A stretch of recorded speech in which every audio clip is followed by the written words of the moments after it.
Have you ever wondered why sugar dissolves in water, but oil doesn't? Or why some drinks taste stronger than others? Well, that's all has to do with what we call solutions. What they are made of, how they are formed, and what are the different types that we encounter every day. Hello my dear students, welcome back again with another lesson vlog. This is me once again, Teacher Tin, your science teacher for today. And for today, we are diving into a super interesting topic in chemistry, the nature of solutions and the different type of solutions. So in this lesson, we will break it all down from solutes to solvent to saturated and unsaturated solutions. At huwag kayong mag-alala, we will make it simple and of course, a little fun. So kung bago pa lang sa channel nito, huwag kalimutan mag-subscribe, like, and hit the notification bell for more update in Science 7.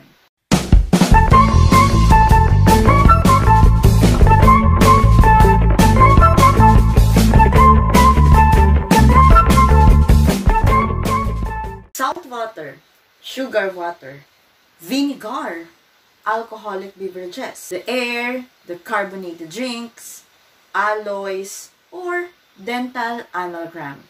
Those are examples of what we call solutions. Ano nga ba pag sinabi nating solution? When we say solution, solution is a homogeneous mixture of two or more substances. Yan, combination siya. Ano, hindi sinabing isa lang, two or more than substances. So, pag pinaghalo na ang dalawang bagay, ito ay tinatawag na nating solution. When table sugar or the C12H22O11, yung tinatawag nating sucrose, when it is dissolved in water, the resulting solution is composed of mixed particles of sugar and water. At yung binanggit ko kanina na alloy, ito ay metallic solid solutions. Ito naman ay paano nasabing solution kasi it consists of many elements which is a specific type of substance. For example, yung brass.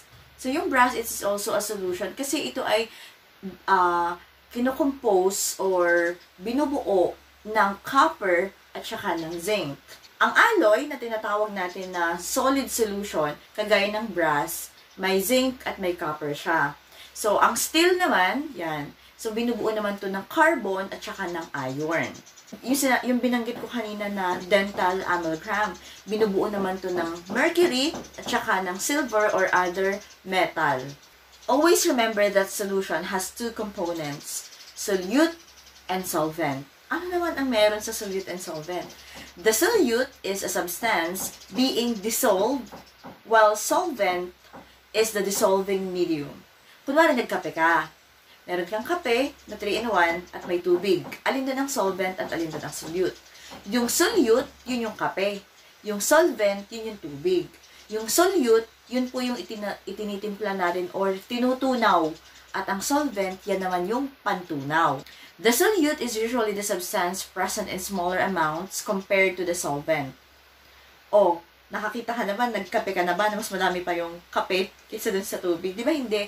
Mas madami syempre yung tubig kaysa dun sa kape na tutunawin natin doon sa, yan, sa tubig.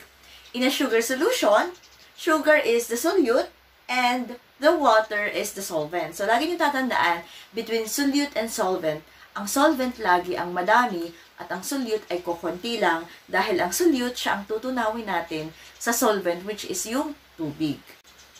Now, let's talk about the different types of solution.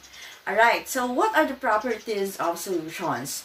So, while the solute and solvent can be in any of the three states of matter, the state of the solution is generally dictated by the state of the solvent.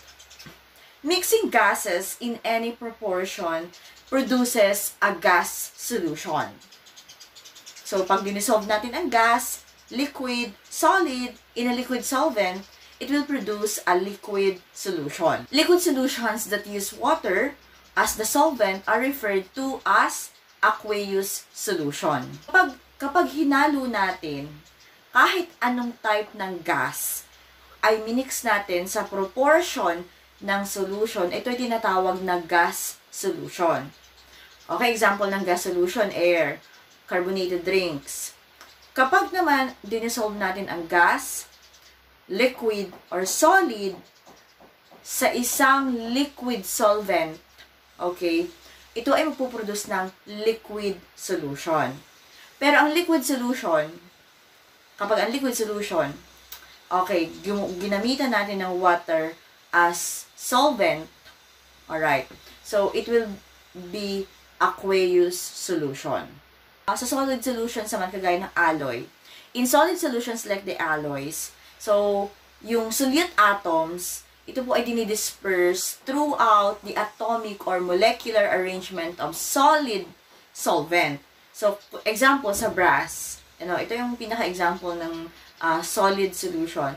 So, yung atoms of zinc at saka yung other materials, which is yung solute, okay, dinidissolve naman ito sa copper solvent. Here, I'll be showing you the table 3.0 that shows the examples of various types of solution that can be formed by mixing solutes and solvents in different states.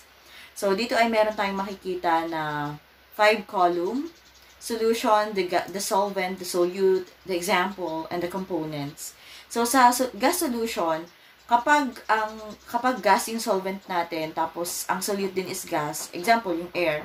So, ang components yan is nitrogen, oxygen, carbon dioxide, and other gases.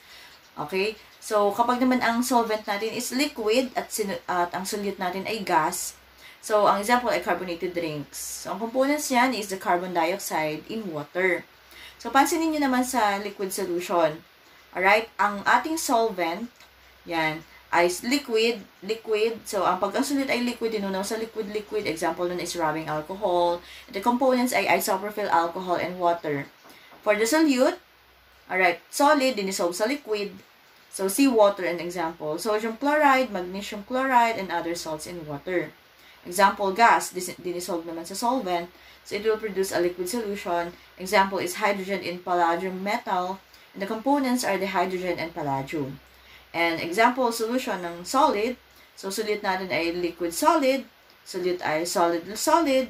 So, example is the dental amalgam or the dental filling. So, components nito ay mercury and silver. And solid, example ay steel. Components is carbon, which is about 1%, and iron. Alright, have you heard about the miscible and immiscible? Anong pagkakaiba ng dalawa? So, pag sinabi nating miscible, so itong miscible, these are liquids that can be mixed to form solutions are said to be miscible. Kunwari, yung milk, okay, yung liquid milk, hinalo mo ngayon sa coffee. Diba, makikita mo na natunaw naman yung milk dun sa coffee. So, nag-mix uniformly yung dalawa. So, it is called miscible. Kasi kayang matunaw nung isang liquid sa kapwa niya liquid. Pero pag sinabi nating immiscible, those that cannot be mixed.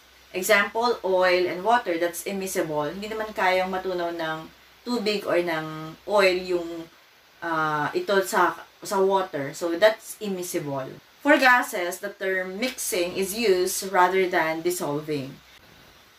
Hello, my dear students! So, that's the end of our lesson about types of solution. For our next vlog, we will be discussing about solubility and saturation. So, stay tuned on this channel because marami pa tayong pag-uusapan sa ating lesson vlog na ito.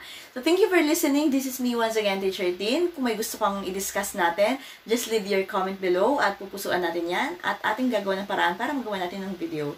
Huwag kayo mag-alala at sisikapin ko na magkaroon tayo ng mas marami pang video lesson in grade 7 matatag. Thank you so much and have a good day. Kung bago ka pa lang sa channel na ito, please huwag kalimutang mag-subscribe, like, and hit the notification bell for more update in Science 7. Bye!